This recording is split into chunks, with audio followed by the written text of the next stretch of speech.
الرحمن الرحيم. الحمد لله رب العالمين، والصلاة والسلام على رسولنا محمد وعلى آله وصحبه أجمعين. أيها الإخوة الأفاضل، انتهينا من غزوة أحد وغزوة بني قريظة. اليوم لن نتكلم عن الحروب، بل نتكلم حول أمر اجتماعي وعادة جاهلية كانت موجودة فغيرها الله عز وجل وأتى بشرع جديد. رفع قانون التبني. كما نقول التبني أنتم تعلمون باللغة النرويجية أدوبترت، تجعل ولدا آخر ولدك فهو يكون ابنك. اليوم نتكلم حول رفع هذا الأمر إن شاء الله، لأنه حصل بعد غزوة بني قريظة هذا الأمر. برايد عزيز إيرو أم بحثا شبكن إيرو أم بحثا حرب خندق قدية وبني قريظة وان يهودية صافي بون دفتر وان هاد قرتن هيدي مدينة صافي بو، يعني فتنة مدينة دا كيم بون يهودي قديان منافق دي بكردي بين بارو باسكي وان هيدي جيبون. حتى پیغمبر عليه الصلاة والسلام دوی دمانه دای صحابیه راستو چپیدشان گو وانه کو بی ادبی کرنه، زمانه اختریش کرنه، خیانتی کرنه، حیله صحابیه کرنه، مسلمانه کشتنه، پشکی وان تربیه کرد. ایجا ایرو بحث قانون کی دیمه بکن. لورا دما بحث جیانا پیغمبر کرد ام ناخوازن هردن بحث شر و کشتنه افتن ان حیات پیغمبر شریعتک یا قانونک یا جیانا کانو، یعنی قانونک نو حیات کانو خدا عز وجل دا آوا کرن سیستم کی را کر سیستم کانو آنیم بیشن مثلا بیا بینایی که آوایی که تخرات کی آوایی کانو چید کی اسلام جو آوایی کانو ید بی آوایی نو دا حرب هي آشیتی هي زواج هي تجارت هي عبادت هي ورحاصل قال لك تشتدان علاقه ميروجن هي علاقه زاروكا ميراث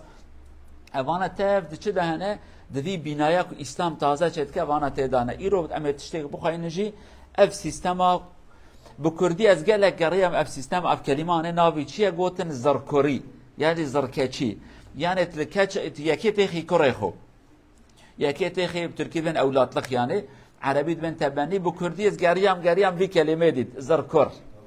زيدي بيا اگر كيك هبجيك بقولاريت كم رجمره بج ابا معنوي يعني شخص اكيدي كوركي انسان اكيدي تتبجي ابيا كوري منه اسبابي ما أبي قانون بريجي هبو أمي أنا بحثي بكن يعني.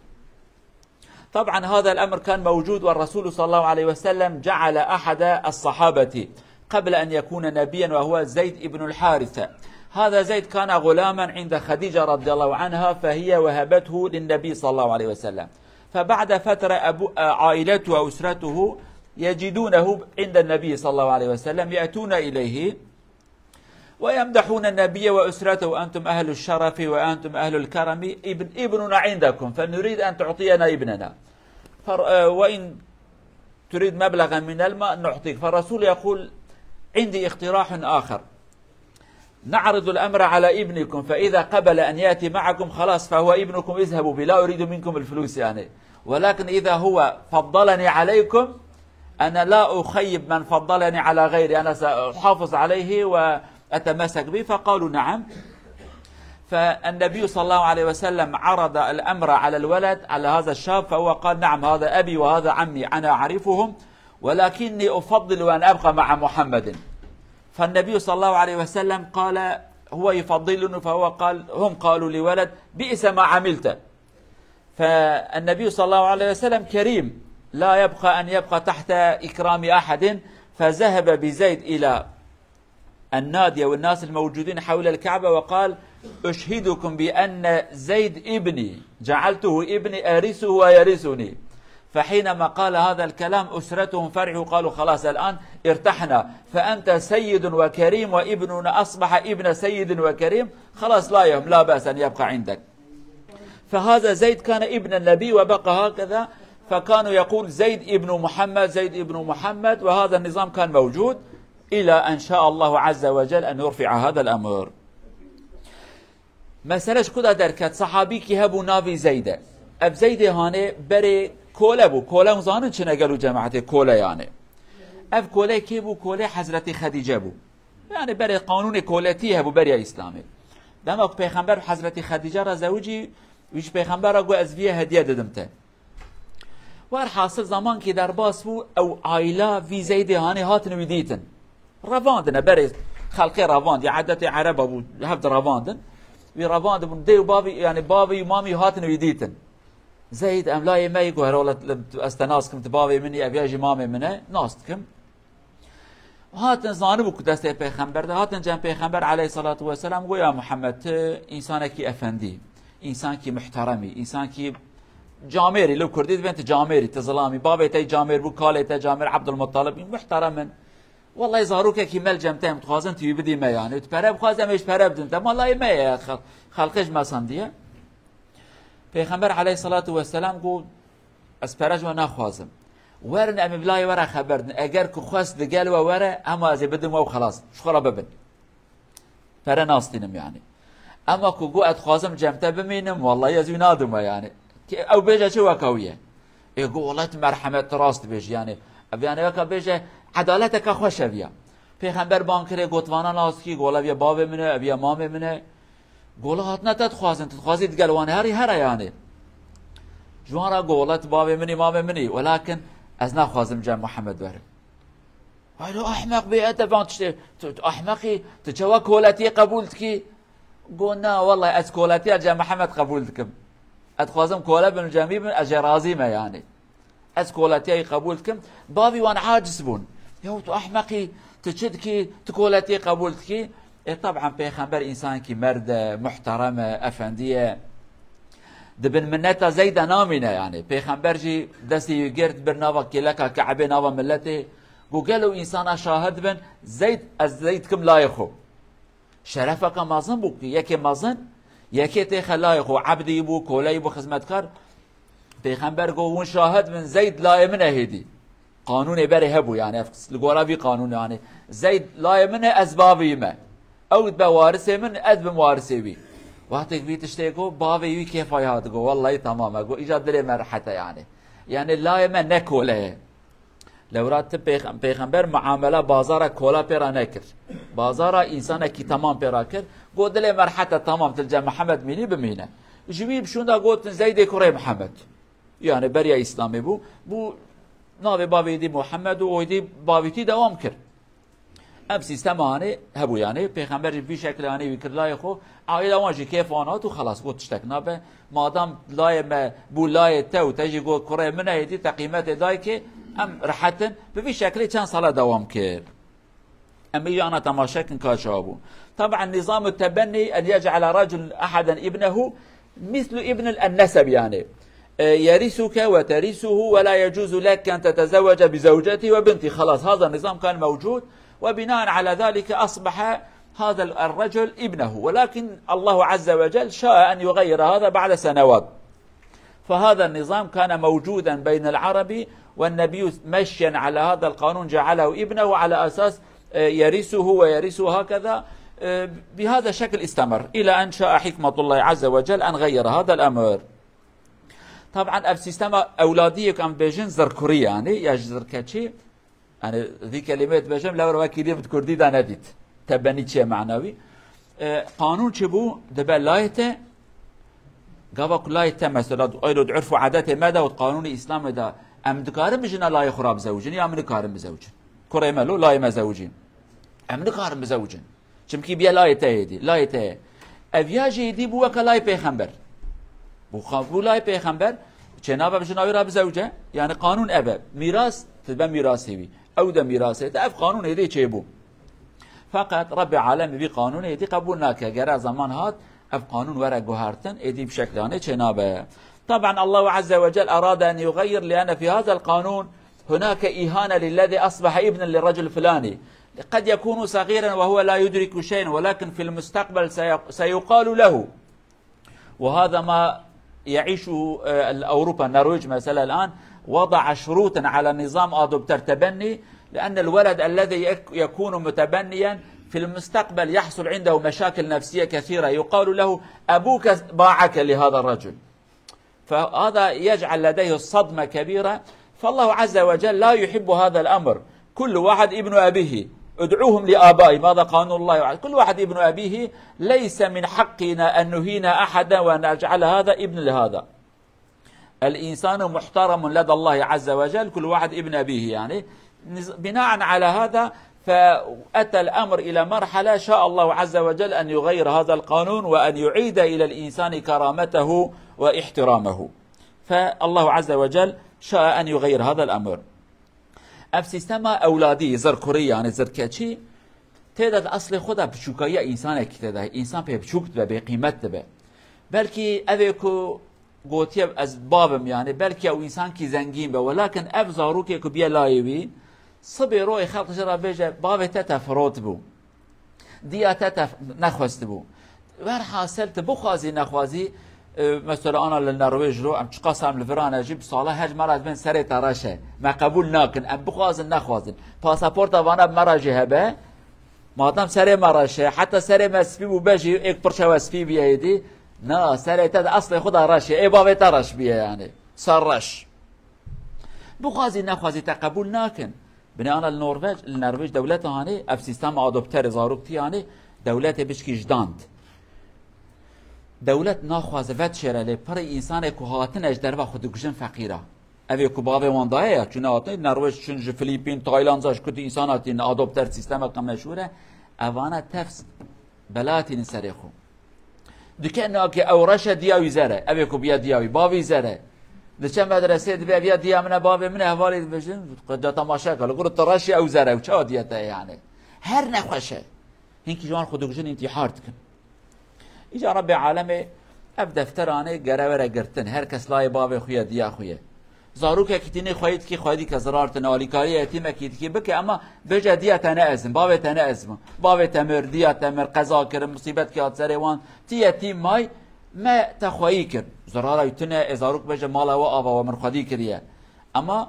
دی باب من یکی دی بن ولا مرن رحمت الله تایی زلزله چید بلو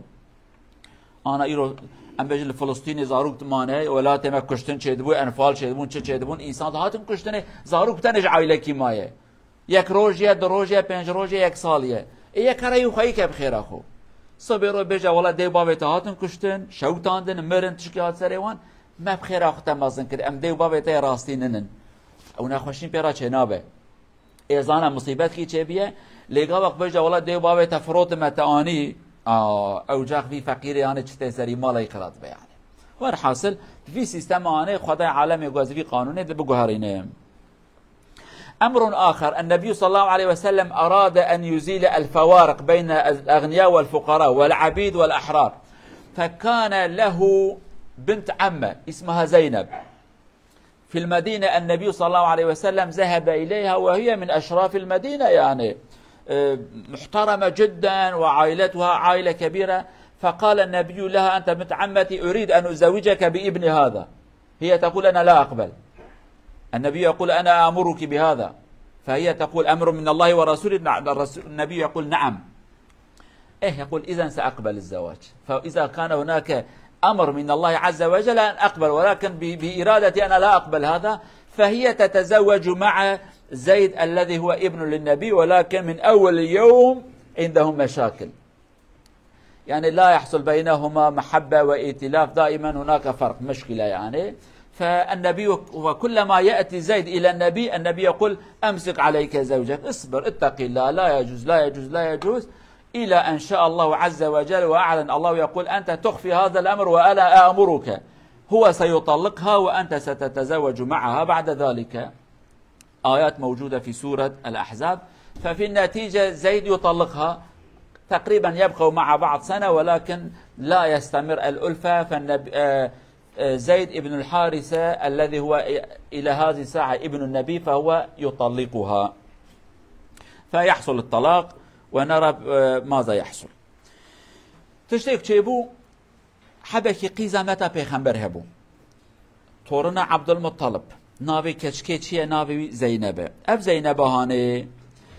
قیزامتا پیغمبره و کچکا بقدر و قیمته محترمه يعني عائله و عبد المناف و بني مطلب بني هاشم قدر و قیمتن پیغمبر چجرات به زینب به هاده به ازت زید را بزوجینم زینب بس قبول ناک پیغمبر دوی کارت بزوجید بس قبول ناک از ناخوازم نخوازه قیزه که مازنه قدر و قیمت عائله مازنه هر کس زانه هری پیغمبر زید کریه لای خواه اما زید نلایویه یعنی هر کس زانه کیه پیغمبر بیش از امرتت کم تی پیرا بزوجی امر پیغمبری یعنی دی امر کی نورمال نه امر کم لورا پیغمبر هدفای چی بود گو برا فرق و جدایی نابر زنگین و فقیر دا نمینه مظلوم بچوک دا بر نمینه عشیره مظلوم و عشیره بچوک نمینه تدی کردید بجن عشیره فلان کسی عشیره ام بلندن پیغمبر گو بیا گرم راکن یعنی پشت یک پیغمبر امر کرد گو بیا امرکی یعنی امرکی پیغمبریه تی پیرا بزوجی کیف تننه ایگوز قبول کمیش